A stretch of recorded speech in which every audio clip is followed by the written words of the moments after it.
మొదటిగా విజయాన్ని ఏ రకంగా ఎంజాయ్ చేస్తున్నారు అని అంటే ఏం చెప్తున్నారు? ఏ రకమైనటువంటి బాధ్యతలు స్వీకరిస్తున్నారు ఈ విజయమైన కాలం అంటే? ముందుగా గౌరవ ముఖ్యమంత్రి నారా చంద్రబాబు నాయుడు గారి కష్టం, నారా లోకేష్ గారి పాదయాత్రలో, యువగళం పాదయాత్రలో వారు చేసిన కష్టం, ఇది రిజల్ట్స్.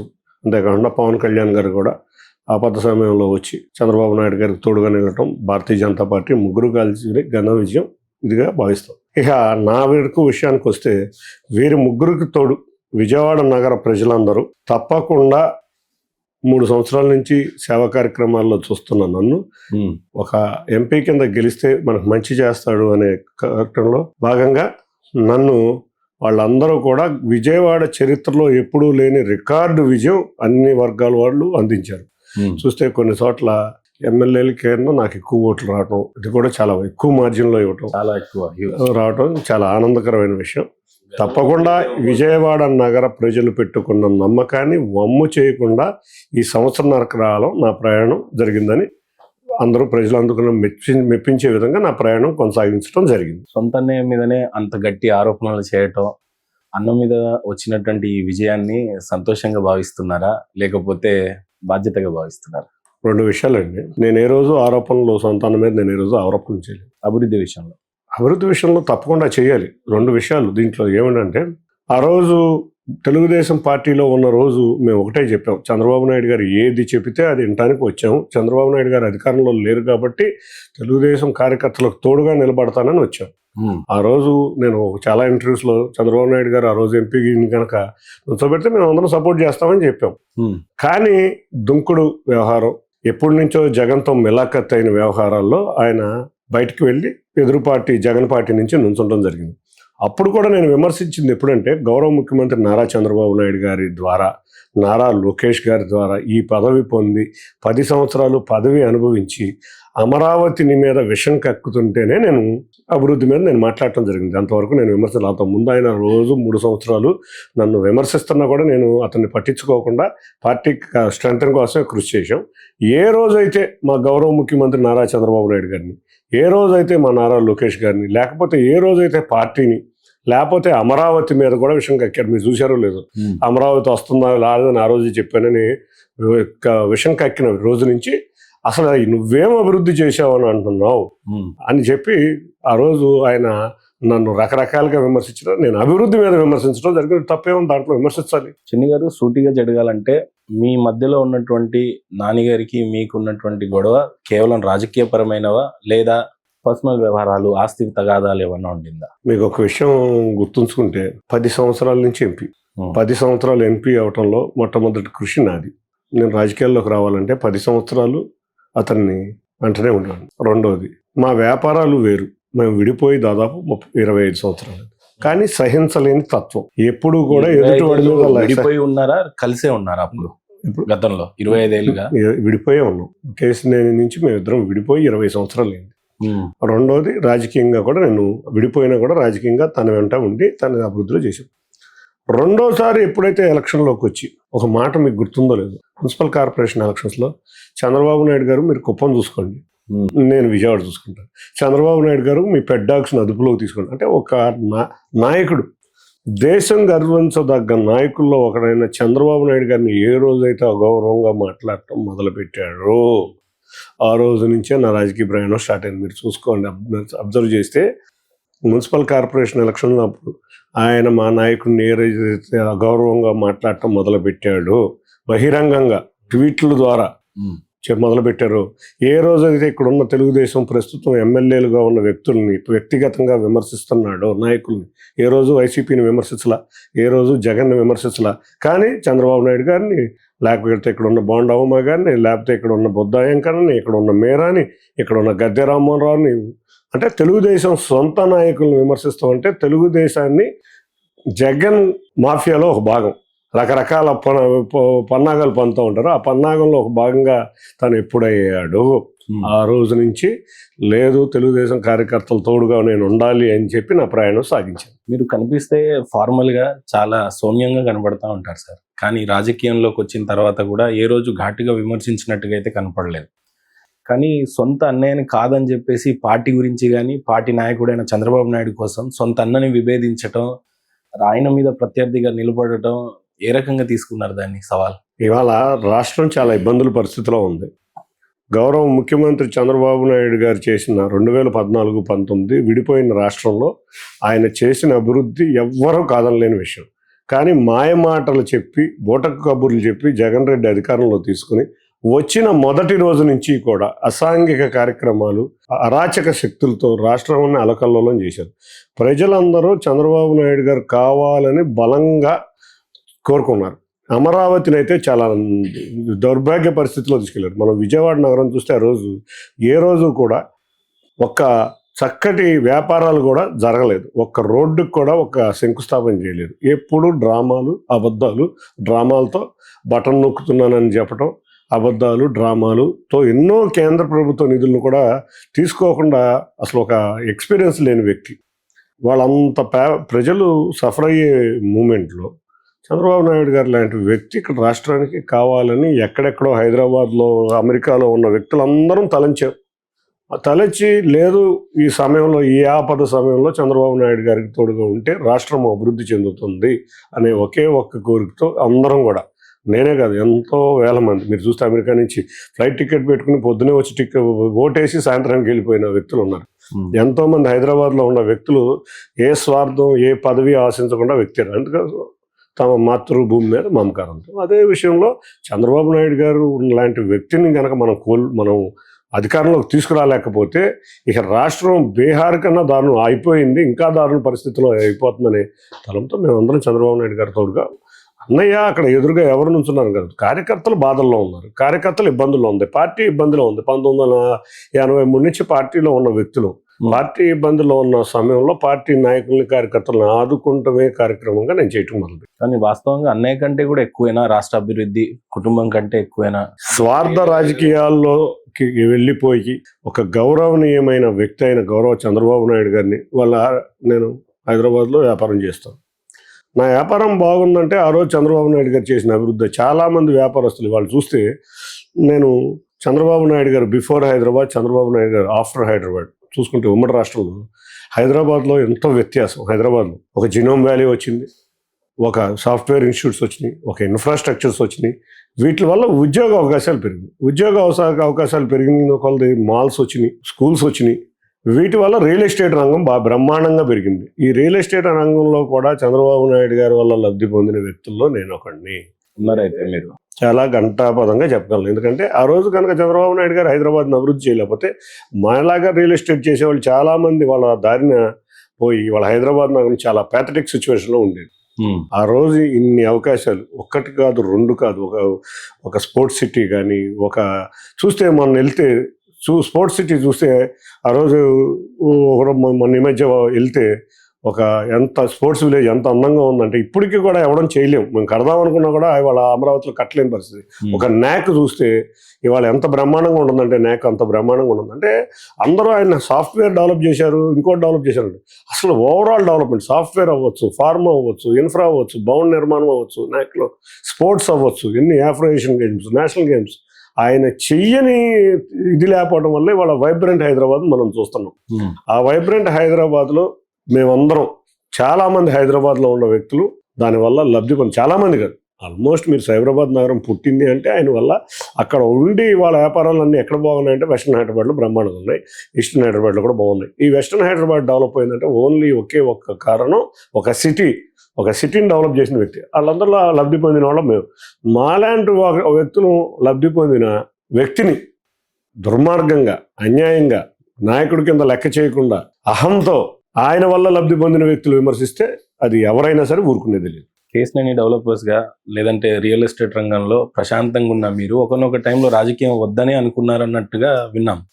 అలాంటిది రాజకీయంలోకి రావాలని ఏ రకంగా అనిపించింది? సవ్యంగా బిజినెస్ సాగుతున్న వేళ, మీ కింద ఎంతో మంది ఉపాధి పొందుతున్న వేళ, అట్లాంటివి అన్నీ వదిలేసి రాజకీయం అంటేనే బురద అంటారు కదా, మరి ఎందుకు వచ్చారంటారు? అధికారంలో ఉన్నప్పుడు నేను రాజకీయాలకి రాలా. అధికారం కోల్పోయి అంటే నేను ఎప్పుడూ కూడా తెలుగుదేశంకి, మేము అందరం కూడా 2014లో అవ్వచ్చు, 2009లో అవ్వచ్చు, తెలుగుదేశంకి చంద్రబాబు నాయుడు గారికి బ్యాక్ అండ్ వర్క్ ఎక్కువ చేశాను.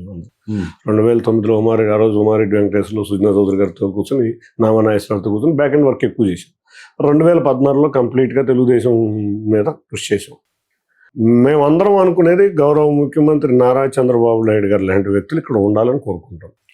అధికారం కోల్పోయినాక 2019లో ఆ రోజు పరిస్థితులు ఎంత దారుణంగా ఉన్నాయంటే చంద్రబాబు నాయుడు గారు అసలు తెలుగుదేశం కార్యకర్తలు రోడ్డు మీదకి వచ్చే పరిస్థితులు లేవు.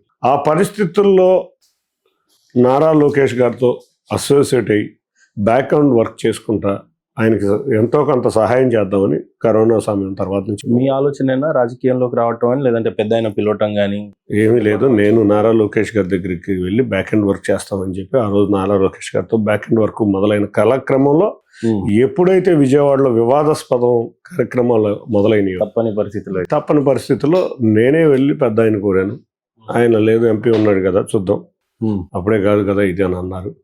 కానీ నేనైతే సరే సార్ ఏది చెప్పినా సిద్ధంగా ఉన్నా. ఆ రోజు సార్ ఎవరికి సీట్ చెప్పినా మేము కూర్చుని పనిచేయడానికే ఉన్నాం. నాకు తెలుగుదేశం అధికారంలో రావాలి, సార్ ముఖ్యమంత్రి అవ్వాలి, నారా లోకేష్ చక్కటి పొజిషన్లో చూడాలి. నాకు ఎందుకంటే నాకు రాజకీయాల్లో అత్యంత ఇష్టమైన వ్యక్తి ఎవరున్నారంటే అది నారా లోకేష్.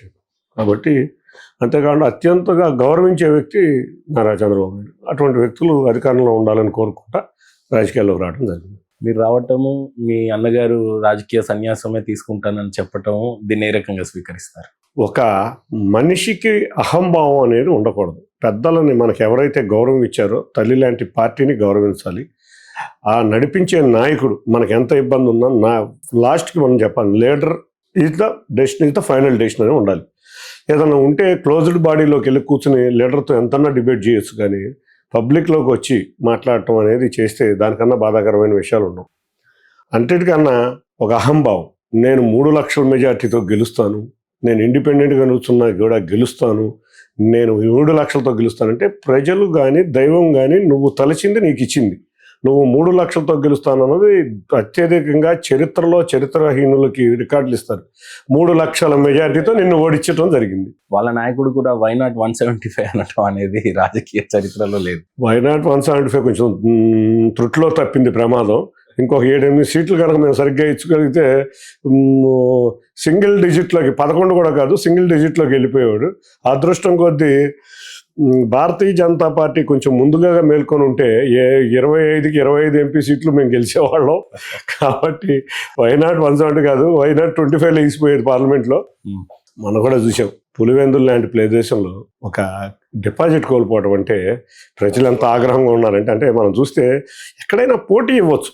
ఇప్పుడు అధికారంలో ఉన్నారు గెలుస్తారు అని అంటారు, కానీ పోటీతో అది నాయకుడు ఉన్న చోట పోటీతో ఓడిపోతే ఓడిపోవచ్చు. కానీ డిపాజిట్లు కోల్పోయారంటే ప్రజలు ఎంత ఆగ్రహంగా ఉన్నారో తెలుసా? జగన్ రెడ్డి మీద, పులివెందుల ఎమ్మెల్యే జగన్ రెడ్డి మీద ప్రజలైతే మాత్రం చాలా తీవ్రమైన ఆగ్రహవేశంతో ఉన్నారు. మళ్ళీ అడుగుతున్నాను, ఏమనుకోవద్దు సార్, నేను ఇంటర్వ్యూకి వస్తున్నాను చిన్ని గారి దగ్గరికి అని అంటేనే ఒక 100 మంది అయినా కావచ్చు, లేదా తెలిసిన వెల్ విషర్స్ కావచ్చు, మీ తాతగారి నుండే మీ ఫ్యామిలీ కేసినేని అని అంటే ఎంత మంచి ఫ్యామిలీ అనేది తెలుసు. అన్నదమ్ములు అసలు విడిపోతారని కూడా ఎవరు అనుకోలేదు, కానీ మరీ 20 years అని అంటే రీజన్స్ ఏమైనా తెలుసుకోవచ్చా? ప్రజాక్షేత్రంలో ఉన్నారు కాబట్టి అని అడగటమే తప్పితే కానీ విభేదం కాదు. 2 విషయాలు. మా కుటుంబం ఉమ్మడి కుటుంబంగా, వ్యాపారం కూడా ఉమ్మడిగా ఉండేది. మా తాతగారి సమయం నుంచి కూడా ఈ వ్యాపారం చేసాము, అదో బ్రాండ్ క్రియేట్ చేసాం. నేను అయిపోయినాక నేను కానీ ఆయన కానీ తీసుకుని వెళ్ళి ఒక బ్రాండ్ క్రియేట్ చేసాం. సరే, వ్యాపారంలో కూడా ఏ రోజు కూడా మాకు అంత విభేదాలు ఉండేవి కదా, కానీ సహించలేని పరిస్థితుల్లో చిన్న చిన్న మాటలు ఇవన్నీ కూడా అంటాం. సరే, ఎందుకు మనం ప్రశాంతంగా విడిపోదాం, ఇప్పుడు ఎందుకు ఈ ఇష్యూ అనేది వచ్చి విడిపోయాం. ఏ రోజు కూడా దాని ఇష్యూ మీద ఇది చేయలేదు. విడిపోయిన కాడి నుంచి కూడా తట్టుకోలేని మనస్తత్వం వల్ల వ్యాపారంలో కూడా నేను చాలా ఇబ్బందులు పడ్డాను. నేను బయటకు వచ్చి ఒక వ్యాపారం అంతా ఆయనకి ఇచ్చి, నేను వ్యాపారం ఉంచుకుంటే వేరు, వ్యాపారం అంతా ఆయనకి ఇచ్చి. తాతగారు ఫామ్ చేసినటువంటి కేసినేని ట్రావెల్ పరిస్థితి ఏంటి సార్? చేసిన ట్రావెల్స్ పరిస్థితి ఆయనకి అప్పచెప్పి నేను వ్యాపారం ఆయనకే ఇచ్చేసి బయటకు రావడం జరిగింది. నేను వచ్చిన కొన్ని రోజులు బాగానే జరిగింది, కానీ అసమర్థత వల్ల ఆ వ్యాపారాన్ని కూడా మూసివేసి ఇవాళ దానికి వంకలు 100 రకాలు చెప్తున్నాయి. వాళ్ళు చూస్తే వ్యాపారం బ్రహ్మాండంగా అన్ని మల్టీనేషనల్ కంపెనీస్ అన్నీ వచ్చిన రోజు వాళ్ళు ఉన్న బ్రాండెడ్ వ్యాపారాన్ని చంపేయడం అంటే దారుణమైన విషయం. తన ఇన్ఎఫిషియన్సీ అక్కడే అర్థమవుతుంది. కుటుంబాల పరిస్థితి ఎట్లా సార్? మరి మీరిద్దరు విభేదాలున్నా పిల్లలు కలవటం కానీ మీరే చూశారు కదా, ఎలక్షన్ సమయంలో నన్ను ఏ విధంగా విమర్శించారో. ఏ రోజు పిల్లలు కూడా నన్ను పిల్లలుగానే ఫీల్ అవుతాను. నేనైతే ఎవరిని విమర్శించను. పిల్లలను కూడా విమర్శించే స్థాయికి దిగజారే పరిస్థితి ఆయన చేసుకున్నాడు. కానీ నేను మాత్రం ఆయన్ని ఇష్యూ బేస్డ్ విమర్శలే చేశాను కానీ ఏదో మరీ శృతి తప్పినప్పుడు ఈ మధ్య కాలంలో మాట్లాడాను కానీ ఆయన విషయాలు ఏ రోజు కూడా శృతి తప్పకుండా నేను రాజకీయంగా కానీ నువ్వు చేసిన అభివృద్ధి మీదే మాట్లాడాను. మీరు చూస్తే ఎలక్షన్ సమయంలో ఆయన మీట్ ద ప్రెస్ పెట్టి రకరకాల ఆరోపణలతో 100 పుస్తకాలు పెట్టాడు, దాంట్లో ఏది నిరూపించలేపాడు. కానీ మర్నాడు 2 రోజుల తర్వాత నేను ప్రెస్ మీట్ పెట్టి అభివృద్ధి మీద హాస్పిటల్ గురించి మాట్లాడా, రోడ్స్ గురించి మాట్లాడా, రైల్వే స్టేషన్ గురించి మాట్లాడా, అదే మాట్లాడడం కానీ ఏం చేసావు 10 సంవత్సరాల్లో ఉన్నాను. కానీ ఇవాళ నేను అధికారంలోకి వచ్చినాక వాటిలన్నింటినీ పరిష్కరించే మార్గంలో చూపించాను. ఆ 100 పుస్తకాల్లో చేసిన విమర్శలు ఇంకా ముందుకు తీసుకెళ్తారేమో అనుకున్నాము, కానీ ఆయన సన్యాసమే తీసుకున్నానని ప్రకటించిన తర్వాత ముందుకు రాని పరిస్థితి ఆ సమస్య. సన్యాసం తీసుకున్నా కూడా విమర్శించాడు. ఈ మధ్య 9 నెలల బ్యాక్ సోషల్ మీడియా వేదికగా ఏదో పిచ్చి ఆరోపణలు చేశారు. ఏదో కంపెనీ చంద్రబాబు నాయుడు గారు భూములు ఇచ్చేసారు, ఆ భూములన్నీ ఇతనికి అన్నాడు. అంటే నువ్వు గవర్నమెంట్ని విమర్శిస్తున్నావా, నన్ను విమర్శిస్తున్నావా నాకు అర్థం కాల. అదే ఇప్పటికి కూడా అది మీరు చూస్తే జగన్ కోవట్లోని వ్యక్తులు వీళ్ళందరూ. జగన్కి రకరకాల ఐడియాస్ ఉంటాయి. ఒకటి కోడి కత్తిలాగా డ్రామాలన్నీ గులకరాయిలాగా, హెలికాప్టర్ రాయి, బాబాయి హెచ్చ, ఇటువంటి డ్రామాల్లో చూస్తే రపరప, మన ఈ మధ్య చూస్తే మామిడికాయలు రోడ్డు మీద ఇది చేయటం, ఇటువంటి రకరకాల డ్రామాల్లో ఇదొక రకమైన ఇంటర్నల్ డ్రామా. నేను రాజకీయ సన్యాసం చేస్తా అంటాడు. ఇటువంటి కోవర్ట్లను పెట్టుకుని ఏదో న్యూట్రల్ వాళ్ళలాగే విమర్శలు చేపిస్తా ప్రభుత్వాన్ని అప్రతిష్ఠ చేస్తున్నాడు. ఇటువంటి దౌర్భాగ్యులు అందరూ తయారయ్యారు కాబట్టి రాష్ట్రం ఇంత ఇబ్బందికర పరిస్థితిలో ఉంది. సార్, మీ కాన్స్టిట్యున్సీలో ప్రధానంగా చెప్పాలంటే 2 ఎస్సీ కాన్స్టిట్యున్సీలు కలుస్తాయి, ఎమ్మెల్యే కాన్స్టిట్యున్సీ. సౌమ్య గారును కొల్కపూడి గారు. రీసెంట్గా కొల్కపూడి గారు సొంత పార్టీ అయి ఉండి మీ మీద చేసిన ఆరోపణలు బ్యాంక్ ట్రాన్సాక్షన్తో పాటు చూపిస్తూ 5 కోట్లు మీరు ఆయన దగ్గర టికెట్ తీసుకోవడానికి సమర్పించుకున్నారు అని చెప్పేసి ఆయన చేసిన వాదన పైన మీరు ఏ రకంగా స్పందిస్తారు? ఈ విషయం పార్టీ అధిష్టానం దృష్టిలో ఉంది. పార్టీ క్రమశిక్షణ సంఘం కూడా పిలిచారు. వాళ్ళు నిజాలు తెచ్చుకుని అధ్యక్షుల వరకు నివేదిక కూడా ఇచ్చారు.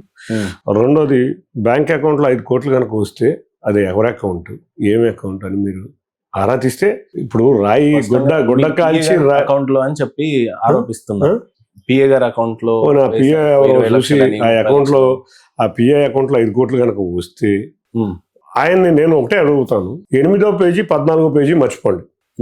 అకౌంట్ డీటెయిల్ మొత్తం వచ్చి మీరే పరిశీలిస్తే బాగుంటుందని తెలియజేసుకుంటున్నాను. ఏ రోజు అతనికి తెలుసు, ఎన్నో సమావేశాల్లో ఎన్నో ఇంటర్వ్యూస్లో నన్ను తీసుకొచ్చింది చిన్ని గారే, నేను ఇక్కడ కూర్చున్నానంటే చిన్ని గారే, కాబట్టి నేను మొత్తం ఖర్చు పెట్టింది చిన్ని గారే అని ఎన్నో రకాల ఇంటర్వ్యూల్లో చేసిన వ్యక్తి దేవుడు దయ్యం ఎందుకు అయ్యాడో ఆయన అడిగితే నాకన్నా బాగుంటుందని నేను అనుకుంటున్నాను. కానీ ఈ రకమైనటువంటి అభియోగాన్ని నేను అనేది ఇప్పుడు మా పార్టీలోని వ్యక్తి అవన్నీ క్రమశిక్షణ సంఘం అధిష్టానం తీసుకుందాం. నేను ఇందాక కూడా చెప్పాను మీకు, నాకేదన్నా ఇబ్బంది వస్తే క్లోజ్డ్ వాళ్ళు వెళ్ళి చంద్రబాబు నాయుడు గారి దగ్గర చెప్పుకుంటా, అంతేగాని పార్టీని అలర్ట్ చేయండి.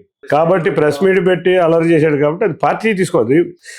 అందరూ అనుకునేది ఏంటంటే ఎంపీ వర్సెస్ ఎమ్మెల్యే అనుకుంటున్నారు. నేను పార్టీ వర్సెస్ ఎమ్మెల్యే అని నేను అనుకుంటున్నాను. అది తేల్చాల్సింది అధిష్టానం, క్రమశిక్షణ సంఘం.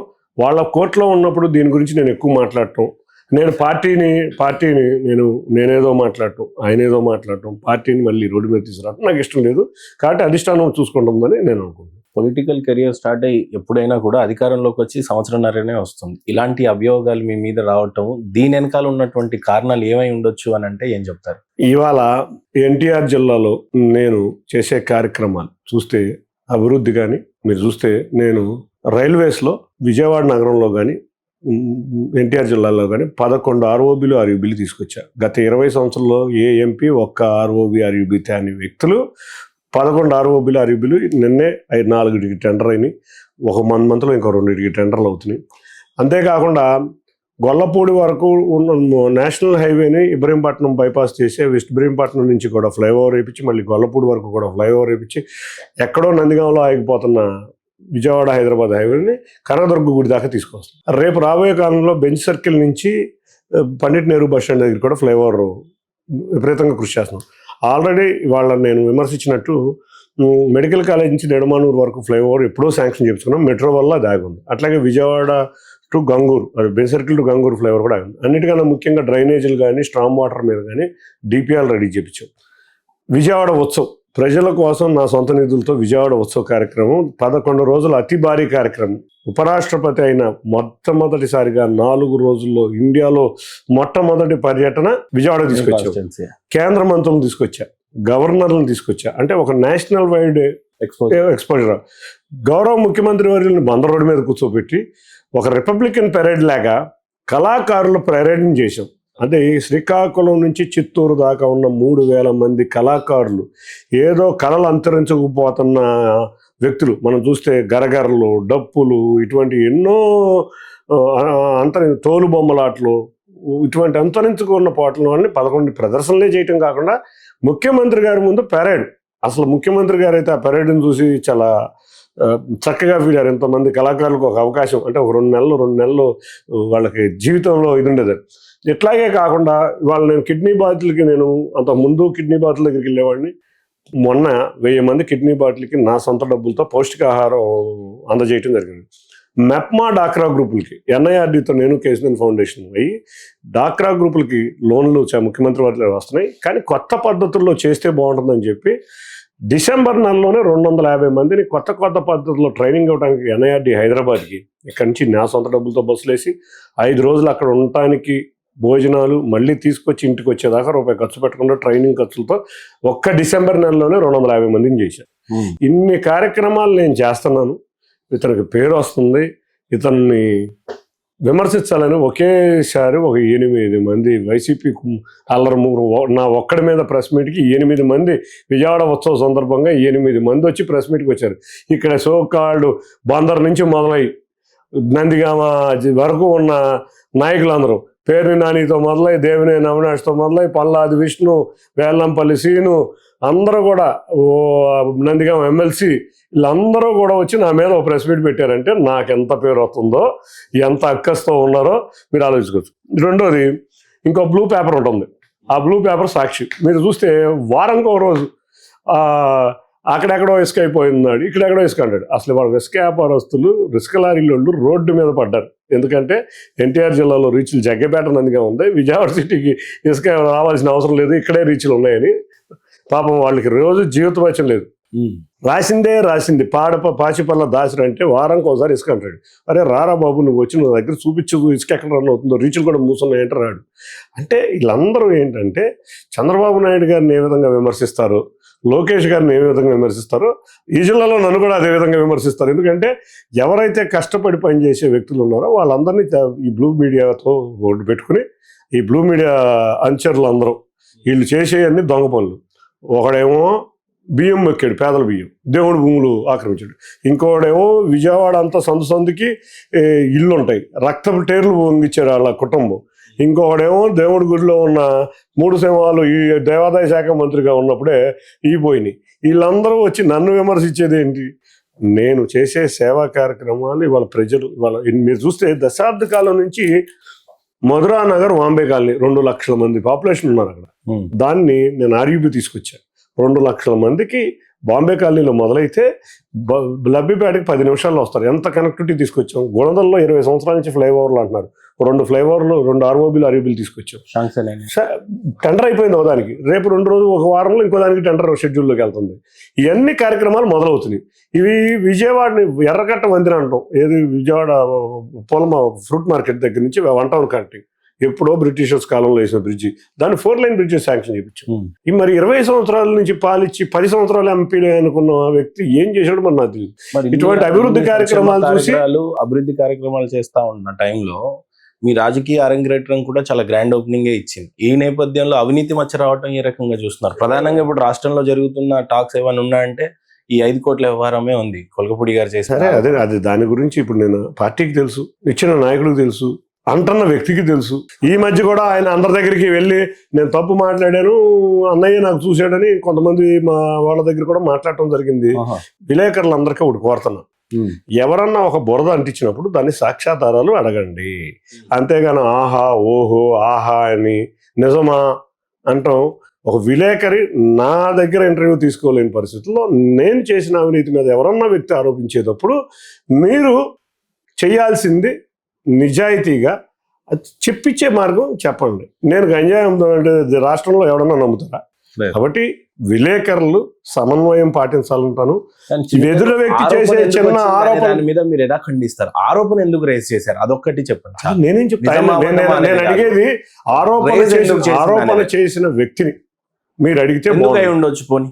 రకరకాల కారణాలు ఉంటాయి, చెప్పే కదా.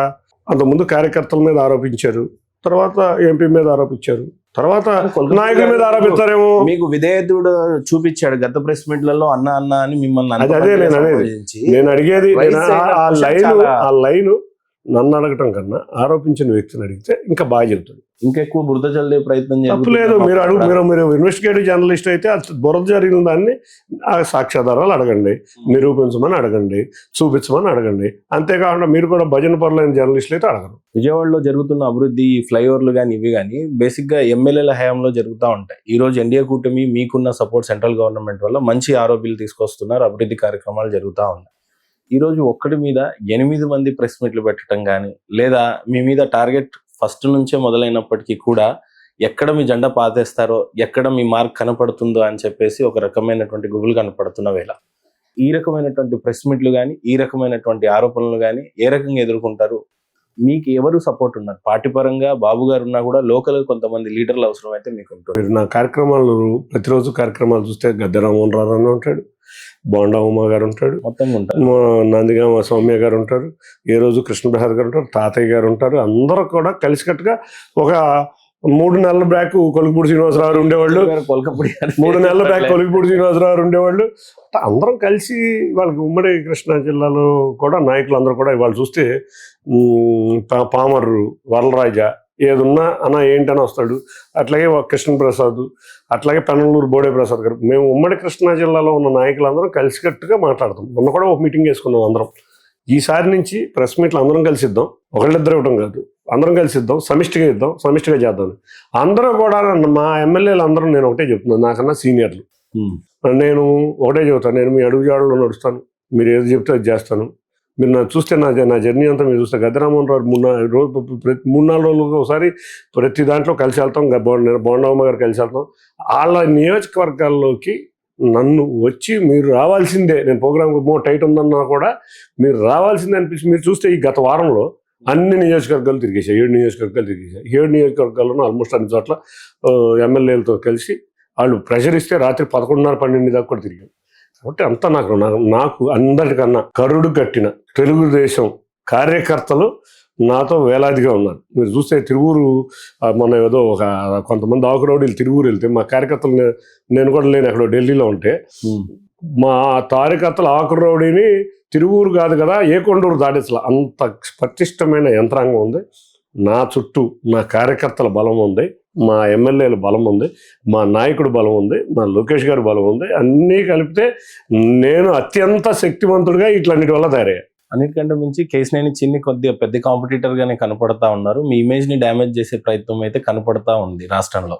ఏ రకంగా ఎదుర్కొంటారు? ఎవరు లేరండి, వాళ్ళు మా ప్రజలందరికీ తెలుసు. ఇవన్నీ బోటకం చెబుతూ ఉంటారు. గొలకరాయి చేశారు, కోడికత్తి చేశారు, లేకపోతే ఒక పీపీపీ మెడికల్ కాలేజీలో సైకో మనస్తత్వం గల వాళ్ళు వీళ్ళు ఎవరు ఏం చేయలేరు. మేము నారా చంద్రబాబు నాయుడు గారి నాయకత్వంలో, పవన్ కళ్యాణ్ గారి తోడుగా, నారా లోకేష్ గారి తోడుగా ఇంకో 20 సంవత్సరాలు అయితే మేమే అధికారంలో ఉంటాం. మాలాంటి కష్టపడే వ్యక్తులకి ప్రజల అండదండలు ఉంటాయి. మీరు చూస్తే ప్రజలు ఆత్మీయంగా ఏ రోజు ఒక ఎంపీని ఇంత చూసామనే ఫీలింగ్ లేదు. నేను ఎక్కడికి వెళ్ళినా చూడండి, మీరు నాకు కామన్ మ్యాన్, చిన్న చిన్న వ్యక్తులు నా దగ్గరికి వచ్చి పని చేయించుకోవడానికి కానీ, ఆత్మీయంగా పలకరించి ఫోటోలు అడిగి కానీ ఒక చక్కగా నాకు ఉంది. ఏదో 1-2 బ్లూ ఫిలిం సాక్షులు రాసే అట్లా నేను పట్టించుకోవాలి.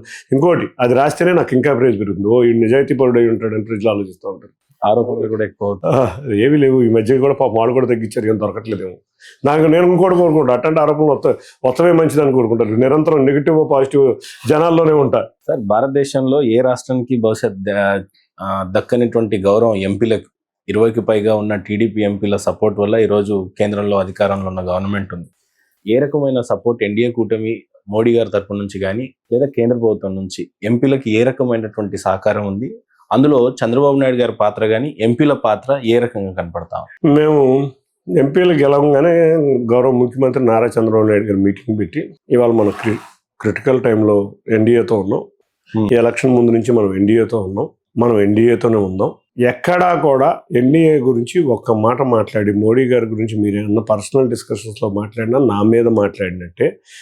మనం ఏది అడగకుండా అన్బయాస్డ్ సపోర్ట్ ఎన్డీఏకి ఇద్దాం, అంత చిత్తశుద్ధితో ఎక్కడా కూడా ఏది అడగకుండా. మేము అడగలం, మేము అడిగితే ఇంక 3-4 కేబినెట్ మినిస్టర్లు వస్తాయి.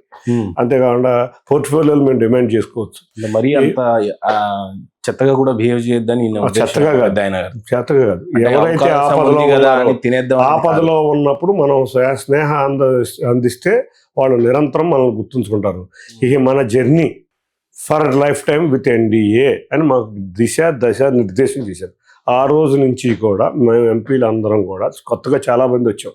అందరం కూడా డిసిప్లిన్డ్గా, మీరు చూస్తే యంగెస్ట్ పార్లమెంటరీ పార్టీ ఇన్ ఇండియాలో ఇవాళ డిసిప్లిన్డ్గా సభలో అందరం అటెండెన్స్లు బాగుంటాయి, అందరం క్వశ్చనింగ్ బాగుంటుంది, అందరం కూడా వాళ్ళకి ఎప్పుడు అవసరం ఉన్నా. మేము చూస్తే ఢిల్లీలో ఎలక్షన్కి కూడా మేము వెళ్ళి ప్రచారంకి వెళ్ళాం, బీహార్లో ఎలక్షన్ ప్రచారంకి వెళ్ళాం, రేపు వెస్ట్ బెంగాల్లో తమిళనాడు ఎలక్షన్ కూడా మేము ప్రచారానికి వెళ్ళాలని ఆల్రెడీ మా యువనేత నారా లోకేష్ గారు మాకు ఆల్రెడీ ఇన్స్ట్రక్షన్ కూడా ఇవ్వడం జరిగింది. కాబట్టి నిస్వార్థంగా వాలంటరీగా చేద్దాం.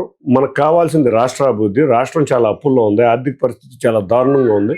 ఈ ఆర్థిక పరిస్థితి నుంచి మనం గట్టెక్కేయాలి. కాబట్టి నిస్వార్థంగా చేయాలి మీరు అనగానే అందరం కూడా క్రమశిక్షణ గల సైనికుల్లాగా మేము కష్టపడుతున్నాం, పని చేస్తున్నాం. వాళ్ళు కూడా నేను వాళ్ళు 11 ఆర్ఓబీలు ఆర్ఓబీలు తెచ్చానంటే కేంద్ర ప్రభుత్వం సహకారం లేకుండా తేగలనా? నేషనల్ హైవేలు తెచ్చారంటే కేంద్ర ప్రభుత్వం సహకారం లేకుండా చేయగలమా?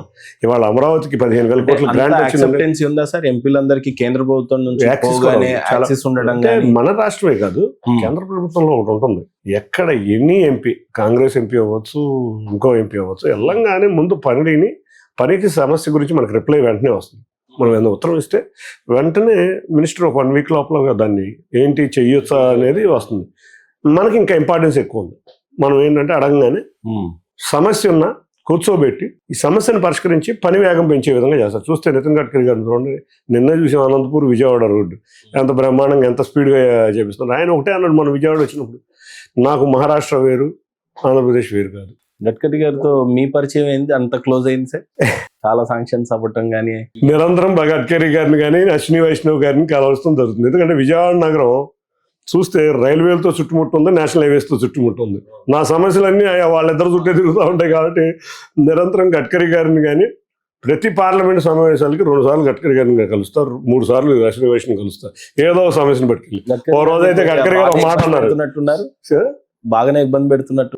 మొన్న రోజు ఇక్కడ సీఎం గారితో ఆఫీసర్స్ అందరూ ఎంపీలతో కలిపి మీటింగ్ పెడితే, నేను ఓఆర్ఆర్ నుంచి గొలపూడి దాకా ఇచ్చాను సార్, గొలపూడి నుంచి కనదుర్గం గుడి దగ్గర ఇచ్చే 4 కిలోమీటర్స్ అయిపోతుందంటే ఆయన సీఎం చూసి he will not leave me అన్నాడు.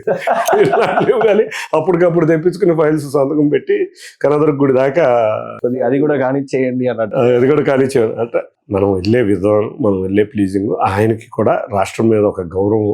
చంద్రబాబు నాయుడు గారు అంటే నన్ను చూస్తే ఆయనకున్న వాల్యూ, ఆయనతో పాటు మేము తిరుగుతున్నాం కాబట్టి కేంద్ర మంత్రుల దగ్గరికి వెళ్ళినా, ప్రధానమంత్రి గారి దగ్గరికి వెళ్ళినా వారిచ్చే వాల్యూ, ఈయన ఒబీడియంట్గా, ఆయన ముఖ్యమంత్రి అయ్యి ఉండి నేను కేంద్ర మంత్రి దగ్గరికి నేనే ఎందుకు వెళ్ళాలి, లేకపోతే వాళ్ళే రావాలనేది కాకుండా ఈయనే ప్రతి చిన్న వ్యక్తి దగ్గరికి కూడా వెళ్ళి రాష్ట్ర సమస్యలు అయిన కానీ, లోకేష్ కానీ మీరు చూస్తే లోకేష్ గారు ఈ పంచి ఫ్రీక్వెంట్గా వస్తున్నారు. ప్రతి సమస్య మీద ఒక అరగంట 40 నిమిషాలు మాతో కూర్చుని డిబేట్ ఉంటుంది. సరే చిన్న చిన్న విషయాలు మాట్లాడుకుంటే పర్సనల్గా వెళ్తారేమో, కానీ ఒకటి డిబేట్ అనేది మాత్రం మాతో ఉండి ఏం జరుగుతుందో రాష్ట్రం అనేది మాకు చెప్తారు. మీకు ఇదివరకు చూస్తే ఎంపీలు ఎవరో వెళ్ళేవాడు కాదు, జగన్ రెడ్డి ఒకడే వెళ్ళి కేసుల గురించి మాట్లాడుకొచ్చేవాడు. మేము ఎంపీలు అందరం వెళ్ళి శుభ్రంగా రాష్ట్ర అభివృద్ధి కోసం మాట్లాడుకుంటూ వస్తాం. మనకైతే మాత్రం కేంద్ర ప్రభుత్వం ఎన్డీఏ చంద్రబాబు నాయుడు గారికి అత్యంత గౌరవం ఇస్తుంది. తప్పకుండా రాష్ట్రం డబుల్ ఇంజన్ సర్కార్తో అభివృద్ధిలోకి దూసుకెళ్తుంది. అది ప్రూవ్ చేస్తున్నారు సార్. మన తెలుగు వాళ్ళం కాబట్టి తెలుగు వాళ్ళం అందరం అనేది ఏంటంటే ఎక్కడికి వెళ్ళినా జోడీగా వెళ్ళమంటారు. పెళ్లి సంబంధాలకు వెళ్ళినా 2 వెళ్ళండి, 4 వెళ్ళండి, 6 అని అంటారు. మీరు చూస్తేనేమో 3 పార్టీల సమ్మేళనం, బీజేపీ కానీ, జనసేన కానీ, లేదంటే టీడీపీ కానీ. రానున్న రోజుల్లో, అప్పుడు గతంలో కూడా అనుకున్నారు చంద్రబాబు నాయుడు గారితో కొన్ని రోజుల పాటే ఉంటారేమో పవన్ కళ్యాణ్ గారు, ఆ తర్వాత విభేదిస్తారేమో అన్నట్టుగా అనిపించింది. ఇప్పుడు రానున్న రోజుల్లో ముఖ్యమంత్రిని చేయాలన్న లోకేష్ గారిని కూడా ఈయనే అడ్డుగా ఉన్నారు అన్నట్టు వాదనలు వినిపిస్తా ఉన్నాయి. ఏ రకంగా మీ కలయిక? ఇప్పుడు మీరు అంటేనేమో అనుబంధం తారాస్థాయికి చేరింది. ఎన్డీఏ కూటమిని చూస్తే మీ డిసిప్లిన్ కానీ, బాబు గారు చెప్పిన విధానాలు మీరు చెప్పారు. కానీ రానున్న రోజుల్లో ఎక్కడో ఇది కొడుతుంది అన్నట్టుగా కనపడతా ఉంది. ఎలా స్పందిస్తారు సార్? ఇవన్నీ ఎదుట కూర్చున్న వ్యక్తులు ఏదో పెట్టాలని చేసే రాతలు కానీ మీరు వాళ్ళిద్దరు బాడీ లాంగ్వేజ్ చూడండి. అసలు ఒక మిత్రులు మొన్న ఒక రోజు నా ఎదురుగా వాళ్ళిద్దరూ సరదాగా జోకులు వేసుకుంటా నడుము మీద చేస్తా జోకులు వేసుకుంటారు. అంటే మన బాడీ లాంగ్వేజ్ చూస్తేనే మీకు అర్థమవుతుంది.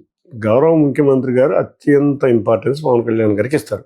పవన్ కళ్యాణ్ గారు అత్యంత గౌరవంగా నేను నేర్చుకోవాలి చంద్రబాబు నాయుడు గారి దగ్గర అని వ్యక్తి ఆయన. ఏ విషయంలోనూ ఇంతవరకు వీళ్ళిద్దరి మధ్య చిన్న విభేదం వచ్చిందా?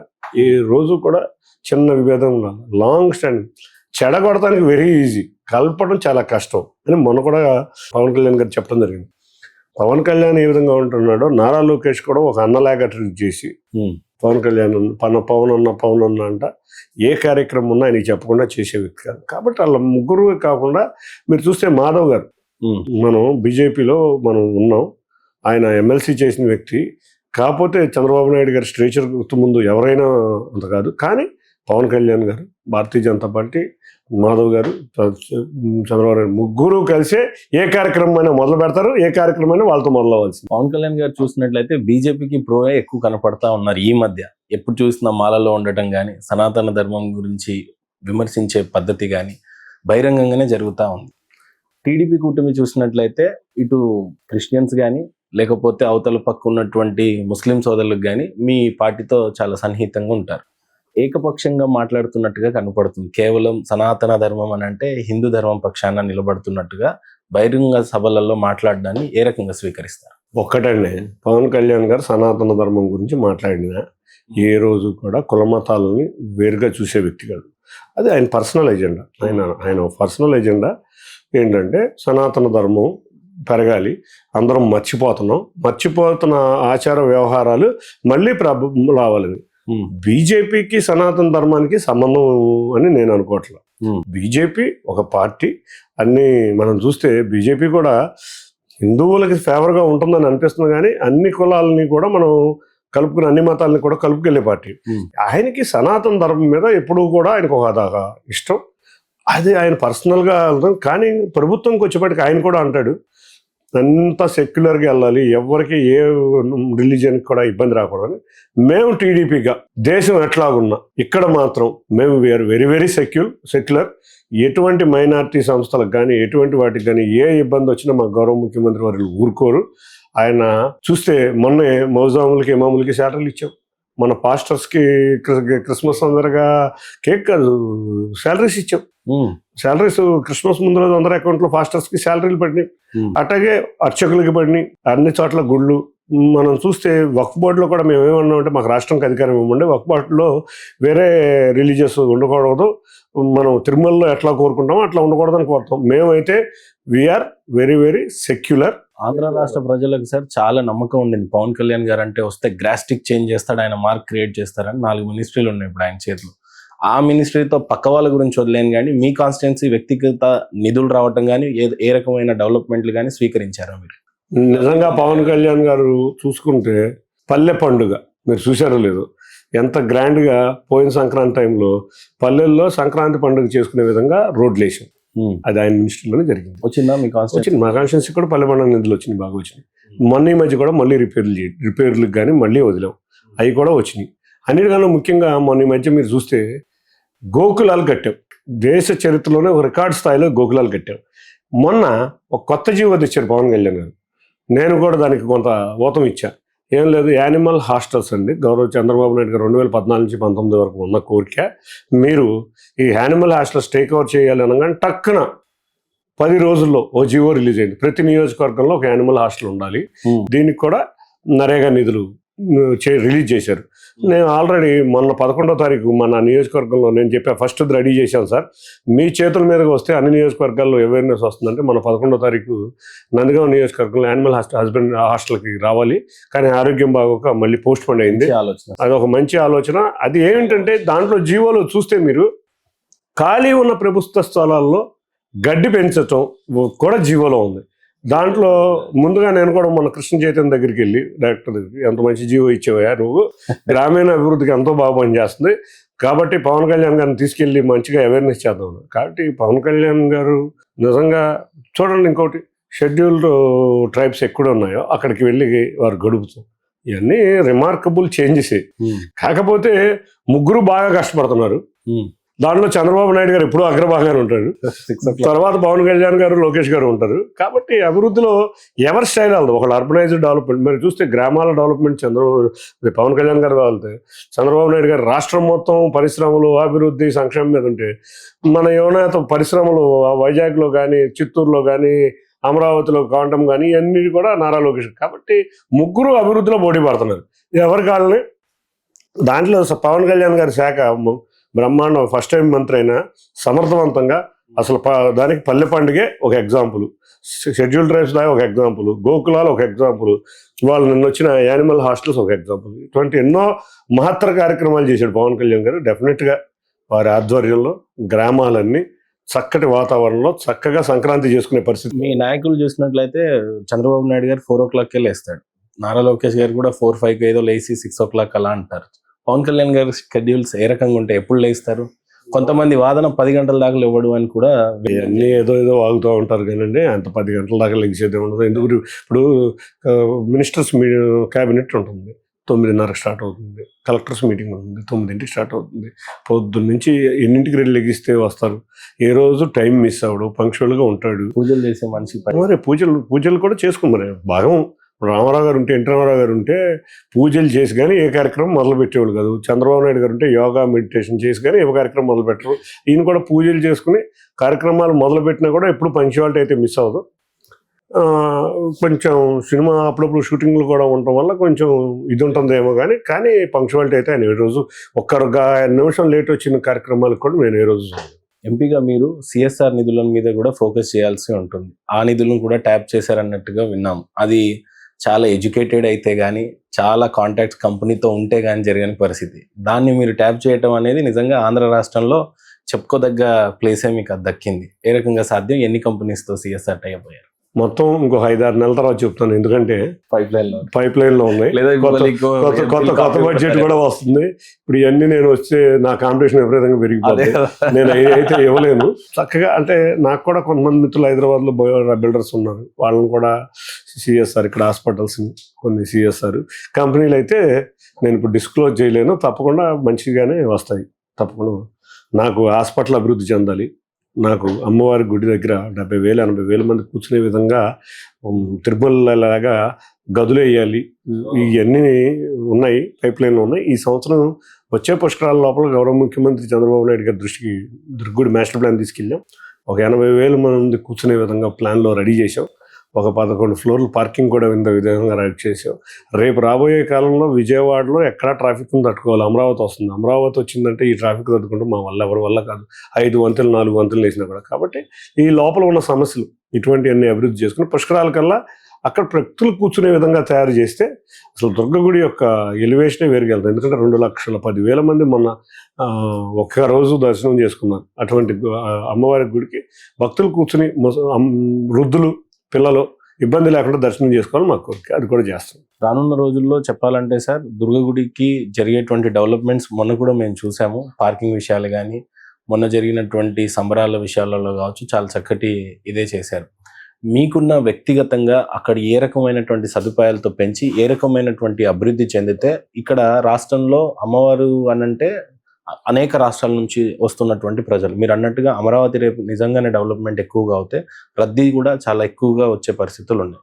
కొత్తగా టెంపుల్లో కూడా చాలా భవనాలు కూడా కట్టడం, పార్కింగ్ అని ఇవన్నీ జరిగినాయి. రానున్న రోజుల్లో ఇంకా మీకున్న ప్రణాళికలు ఏంటి? ముందుగా మీరు చూస్తే అమ్మవారికి 8 నెలలు సుమారు రోజు 60,000 మంది జనాలు దర్శనం చేసుకుంటున్నారు యావరేజ్ని. ఈ మధ్య ఎక్కువ పెరిగిన బాగా చాలా అసలు చూస్తే అసలు భక్తుల రద్దీని తట్టుకోలేని పరిస్థితిలో ఉంది. అమ్మవారికి ముందుగా రేపు అమరావతి వస్తే ఇంకా పెరిగిపోతారు. మనం వచ్చే వీళ్ళందరూ కూడా ఈ అమరావతి రద్దీ తట్టుకోవాలంటే అమ్మవారికి ముందు రెండో రోడ్డు అటు నుంచి భవానీపురం వైపు నుంచి రెండో రోడ్డు ఆల్రెడీ మాస్టర్ ప్లాన్లో ఉంది, అదొకటి అప్రోచ్ చేయాలి. అన్నిటికన్నా ముఖ్యంగా 70,000-80,000 మంది భక్తులు కూర్చుని ఉండే విధంగా వెయిటింగ్ హాల్ ఏర్పాటు చేయాలి. వాటిలో మంచినీటి సౌకర్యం కూడా ఉండేటట్టు చేసుకోవాలి. మూడవది పార్కింగ్, ఒక 10-11 ఫ్లోర్స్ పార్కింగ్ ఏర్పాటు చేయాలి. వీటికి తోడు భవానీపురంలో కానీ ఎక్కడన్నా ఒక చౌల్ ట్రీస్ కానీ ఒక కాటేజెస్ కానీ అమ్మవారికి కట్టితే వచ్చిన భక్తులు అక్కడ కృష్ణానదిలో స్నానం చేసి, అక్కడ ఉండి చౌల్ట్రీలో ఉండి కృష్ణానదిలో స్నానం చేసి, కృష్ణానదిలో ఉన్న ఘాట్లు కూడా దుర్గమ్మ ఘాట్ కూడా ఇంప్రూవ్ చేస్తుంది. అక్కడ ఇరిగేషన్ స్థలం ఉంది. ఆ ఇరిగేషన్ స్థలాన్ని కూడా కొంత మార్పులు చేసి ఇంప్రూవ్ చేయడానికి ప్రణాళికలు. ఇవన్నీ మనం చూసుకుంటే రేపు రాబోయే అమరావతిలో నాకు తెలిసి ప్రతిరోజు 1,25,000 మంది అమ్మవారిని దర్శకునే పరిస్థితి ఉంది. ఆ ట్రాఫిక్ని మనం తట్టుకోవాలి. కాబట్టి చంద్రబాబు నాయుడు గారు ఒకటే చెబుతారు, ఇప్పుడు కాదు 30 సంవత్సరాలు 40 సంవత్సరాలకు ట్రాఫిక్ రద్దు చేయడంగా మనం ఆలోచించాలి. ఏ పని చేసినా ఫ్యూచర్ లో తిరుపతి, శ్రీశైలం తరహాలో అమ్మవారి టెంపుల్, తిరుపతి మీరు శ్రీశైలం కన్నా ఇప్పుడు కూడా అమ్మవారి దర్శనాలు ఎక్కువ ఉంటాయి. ఎందుకంటే మీరు తిరుపతి 1,05,000 1,10,000 హైయెస్ట్ వెళ్తాయి. ఎందుకంటే స్వామివారికి నైవేద్యాలు ఇటువంటివన్నీ ఎక్కువ ఉంటాయి. అమ్మవారికి 3 రోజులు ఉన్నాయి. దసరా సమయం వచ్చేపాటికి ఏ రోజు కూడా తిరుపతిని మించిన దర్శనాలు అమ్మవారికి జరుగుతూ ఉంటాయి. ఎందుకంటే భక్తులు ఇవాళ భవానీ మాలని, గిరి ప్రదక్షిణలని ఇట్లా పెరిగిపోయారు. ప్లస్ అదే టైంలో మేము కూడా విజయవాడ ఉత్సవం మొదలు పెట్టాం. విజయవాడ ఉత్సవం అమ్మవారి ఎందుకు మైసూర్ దసరా, మైసూరే ఎందుకు ఉండాలి, హౌరానే ఎందుకు ఉండాలి, అసలు విజయవాడ ఎంత ప్రతిష్టమైన విజయవాడ ఉత్సవం ఎందుకు ఉండకూడదు, తరతరాలుగా ఉండాలి విజయవాడ ఉత్సవాన్ని మేము మొదలుపెట్టాం. ఇంకా రష్ 25,000 మంది యాడ్ అవుతారు. చంద్రబాబు నాయుడు గారు కూడా సేమ్ అదే చెప్పారు అన్న విషయాలే. కాబట్టి తప్పకుండా రేపు గుడి అభివృద్ధిలో, రేపు విజయవాడ అమరావతి అభివృద్ధిలో అమ్మవారి దేవాలయం చాలా విశిష్టత చోటు చేసుకున్న ప్రదేశం. కేశినేని చిన్ని గారికి వ్యక్తిగతంగా కనకదుర్గమ్మ వారికి ఉన్న అనుబంధం ఏ రకమైనది అంటే మీరు ఏం చెప్తారు? అమ్మవారైనా తిరుమల అయినా మాకు చిన్నప్పటి నుంచి బస్సుల వ్యాపారం. మేము విజయవాడ తిరుపతి బస్సులు తిప్పేవాళ్ళం. ఎప్పుడు ఫస్ట్ మా బస్సులే విజయవాడ తిరుపతి. విజయవాడలో అమ్మవారు, అక్కడ తిరుపతిలో మా గ్రాండ్ ఫాదర్ టైం నుంచి కూడా ఫస్ట్ మేము తిప్పింది విజయవాడ తిరుపతి బస్సులే. అట్లా వెంకటేశ్వర స్వామి వారిని ప్రతి సంవత్సరం కంపల్సరీ 1-2 సార్లు దర్శించుకునేవాళ్ళం. వచ్చిన అమ్మవారిని అదే విధంగా దర్శించుకుంటాం. కాబట్టి 2 కూడా నాకు ఇంపార్టెంట్ టెంపుల్స్. అంతేకాకుండా శ్రీశైలం కూడా వెళ్తూ ఉంటాం కాలేజ్. కానీ బట్ ఈ 2 ఎందుకంటే ఇక్కడ ఉండటం వల్ల ఇది బాగా చేస్తారా పూజలు అలా? అంటే అంత ఎక్కువ పూజలు చేయను, కానీ నమ్మకం దర్శించుకుంటా, భక్తులు ఇబ్బంది లేనప్పుడు వెళ్తా. వైకుంఠ ఏకాదశి రోజు వెళ్ళను, ఎందుకంటే నేను వెళ్ళి వేరే వాళ్ళకి ఇబ్బంది పెట్టను. అట్లాగే ఇక్కడ కూడా అమ్మవారికి దసరాకి రోజు వెళ్ళను, ఎందుకంటే భక్తులు విఐపీలు వచ్చినప్పుడు వెళ్తాను. నేనైతే మాత్రం మూలా నక్షత్రం రోజు ఫ్యామిలీతో కంపల్సరీ వెళ్తాను. ఉపవాసాలు ఉంటారా సార్? ఒప్పుకుంటారా మరి మేడం గారు? ఉపవాసాలు అవన్నీ ఏమీ లేవు. అవన్నీ కూడా పెద్ద బాడీ లాంగ్వేజ్ అలవాటు పడి ఉంటారులే. అంటే భక్తి ఉంది, అమ్మవారి మీద నమ్మకం ఉంది, పూజలు చేస్తాం, అన్నీ చేస్తాం. కానీ ఉపవాసాలు ఇటువంటి ఎప్పుడు నా లైఫ్ లో చేయలేదు. రాను రోజుల్లో అమ్మవారికి చేయాలనుకుంటున్నారు సేవా కార్యక్రమాలు, కాబట్టి ఎప్పుడైనా ఉపవాసం ఉంటే మాకు తెలియజేయండి సార్. ఇక ఫైనల్ గా అడగాలంటే, రాజకీయ జీవితం ప్రారంభించి 1.5 year ఇది మాకు సక్సెస్ స్టోరీగా కనపడతా ఉంది. అని గతంలో 20 సంవత్సరాలుగా 10 సంవత్సరాలుగా అండర్ గ్రౌండ్ నడుస్తూనే ఉంది. రాజకీయంగా వచ్చి ఎలాంటి అనుభవాన్ని ఎదుర్కొంటున్నారు, అలాగే బిజినెస్ లో సక్సెస్ఫుల్ బిజినెస్ మెన్ గానే కనబడ్డారు ఇన్నాళ్ళుగా. అది బాగుందా, ఇది బాగుందా అని అంటే కంపేర్ వాట్ యు డు, లేదా సంపాదించింది pay back to the society అనే కోణంలో రావటం, అలా చూడొచ్చా మిమ్మల్ని? ఏ రకంగా చూడొచ్చు? వ్యాపారం అనేది ఎప్పుడు కూడా లెజర్ గా ఉంటుంది. సక్సెస్ అయితే ఆ సక్సెస్ యొక్క మజా వేరు. ఆ సక్సెస్ లో డౌన్ ఫాల్స్ ఉన్నాయి, డౌన్ ఫాల్స్ చూసాం, పీక్ లెవెల్స్ చూసాం, అన్ని చూసాం. అదొక గేమ్. తర్వాత రాజకీయంగా నన్ను విజయవాడ చరిత్రలో ఎప్పుడూ లేనంత భారీ మెజార్టీ ఇచ్చి ప్రజలు నన్ను పెట్టుకున్నారు. వాళ్ళతో ఉండటమే నేను ఎక్కువగా ఇంట్రెస్ట్ చూపిస్తాను. మీరు చూస్తే నేను హైదరాబాద్లో వ్యాపారంలో మా అబ్బాయికి అప్పచెబుదామని మెల్లిమెల్లిగా మొదలు పెట్టక ముందు కూడా 4 రోజుల్లో 4-5 రోజులు కూడా అక్కడ ఉండను. మొత్తం విజయవాడ ఉంటాయి. అది కూడా ప్రజల మధ్య ఉంటాయి. ఏ రోజైనా నా ప్రోగ్రామ్స్ చూస్తే ఏదో రూరల్ కాన్స్టిట్యున్సీ ఉంటుంది, అర్బన్ కాన్స్టిట్యున్సీ ఉంటుంది, ఇట్లా వెళ్తూ ఉంటాం. తప్పకుండా పాపం వాళ్ళందరూ కూడా ఎంతో ఆశలతో మనల్ని కానీ, నన్ను కానీ, చంద్రబాబు నాయుడు గారి ప్రభుత్వాన్ని కానీ, మా ఎమ్మెల్యేలు కానీ గెలిపించారు. వాళ్ళతో ఉంటాం, వాళ్ళతో మమేకం అవుతాం. చాలా నాకు ఆనందం. అందులో విజయవాడ అనగానే నాకు ఒక వైబ్రేషన్ లాగా ఫీలింగ్ ఉంటుంది. అంటే నా పుట్టిన ఊరికి నాకు ఒక అవకాశం మీరు ఇచ్చారు. ఈ అవకాశాన్ని నేను సద్వినియోగం చేసి నా ఊరు పేరు, నా ఊర్లో ఉన్న ప్రజల సౌకర్యాలు కల్పించే విధంగా చేస్తున్నది నా జీవితంలో ఇంతకన్నా అల్టిమేట్ థింగ్ నాకు జీవితంలో వేరేదేం లేదు. కాబట్టి ఇది చాలా ఎక్కువగా ఏ విషయానికైనా కూడా ఈ విషయం నాకు చాలా ఎక్కువగా ఫీల్ అవుతాను. అందులో విజయవాడకి చేస్తున్నాను అనేప్పుడు మా చిన్నప్పటి నుంచి విజయవాడ అని మా చెవుల్లో మారుమోగిపోయిన ఈ విజయవాడలో నేను ఒక ఎంపీని అవడం, అది నా అదృష్టం. అమ్మవారి ఆశీస్సులు కావచ్చు, తిరుపతి వెంకటేశ్వర వారి ఆశీస్సులు కావచ్చు, అన్నిటికన్నా ముఖ్యంగా మా అధినేత యువనేత ఆశీస్సులతో అయ్యాను. నా ప్రజలు నన్ను భారీగా గెలిపించారు. వాళ్ళ సేవలో ఉండటం, విజయవాడకి సేవ చేయటం, ఇంతకన్నా నా జీవితంలో అత్యంత మొదటి క్షణాలు ఏమీ లేవు అని నేను అనుకుంటున్నాను. కేసీనేని డెవలపర్స్లో మీ ఎంప్లాయీస్ కానీ మీ మేనేజర్స్ కానీ మిమ్మల్ని మిస్ అవ్వటం కానీ, సార్ పూర్తిగా అట్టే అయిపోయారు, కొద్దిగా ఇటు ఫోకస్ చేయటం కానీ, ఎందుకంటే ఆ మూలం వల్లనే మనం ఇక్కడ నిలబడడానికి చేయడానికి ఏదైనా కార్యక్రమాలు కానీ సరిపోతాయి. మరి అక్కడున్న ఎమోషన్స్ అన్నీ వదులుకొని ఏ రకంగా కొన్నిసార్లు ఆ ఎమోషన్స్ మిస్ అవ్వాలి. తప్పకుండా కేసీనేని డెవలపర్స్లో ఉన్న వాళ్ళు 20 సంవత్సరాల నుంచి నాతో ప్రయాణం చేసిన వాళ్ళు, ఒడిదుడుగులన్నింటినీ ఎదుర్కొన్న వాళ్ళే. వాళ్ళు మెయింటైన్ చేసే స్టేజ్కి వచ్చారు, వాళ్ళు చేస్తారు. ఎప్పుడన్నా అవసరం ఉంటే నాకు ఫోను, లేకపోతే నేను అటెండ్ అవుతుంది. స్టేబుల్ అవ్విందా అంటే ఇవాళ రియల్ ఎస్టేట్ రంగం మనం ఏ రోజు చెప్పలేం. ఇవాళ హైదరాబాద్ రియల్ ఎస్టేట్ రంగం ఎట్లా ఉందో మీకే తెలుసు. వ్యాపారంలో ఒడిదుడుకులు ఉంటూనే ఉంటాయి, అవి మెయింటైన్ చేసుకుంటూ వెళ్ళాలి. ఇబ్బందులు ఉన్నప్పుడు తట్టుకోగలిగినోడే గట్టిగా వ్యాపారస్తుగా పెరుగుతాడు. ఇవాళ ఉన్న పరిస్థితుల్లో కొంచెం ఇంప్రూవ్ అవుతుందని అనుకుంటున్నాం. 2-3 నెలల నుంచి పెరిగితే బాగుంటుంది. హైదరాబాద్ అనే కాదు, వరల్డ్ మొత్తం అట్లాగే ఉంది. మీరు పుట్టిన ఊరు 2,32,000 మెజారిటీ, 2,90,000 అంటే ఆల్మోస్ట్ 3 లక్షల మెజారిటీ. ఆ రకమైనటువంటి బాధ్యత మీకు ఇచ్చారు. విజయవాడ ప్రజలకి చెప్పాలంటే, లేదా మీకున్న 7-8 కాన్స్టిట్యున్సీ ప్రజలకు చెప్పాలంటే ఏం చెప్తారు కేసీనేని చిన్ని? విజయవాడ ప్రజలు నా మీద అత్యంత నమ్మకం పెట్టుకుని భారీ మెజారిటీతో చరిత్రలో ఒక రికార్డ్ హిస్టరీగా నన్ను ఎంపీ కింద గౌరవ ముఖ్యమంత్రి నారా చంద్రబాబు నాయుడు గారి ఆధ్వర్యంలో గెలిపించారు. మీ యొక్క ఆశలు వమ్ము కాకుండా మీతోనే ఉంటాను, మీతోనే నా ప్రయాణం. మీ అభివృద్ధిలో, మీ సంక్షేమంలో, మన పిల్లల ఆత్మవిశ్వాసంలో నేను ఒక మైలురాయిగా ఉంటానని విజయవాడ ప్రజలు తెలియజేస్తున్నాను.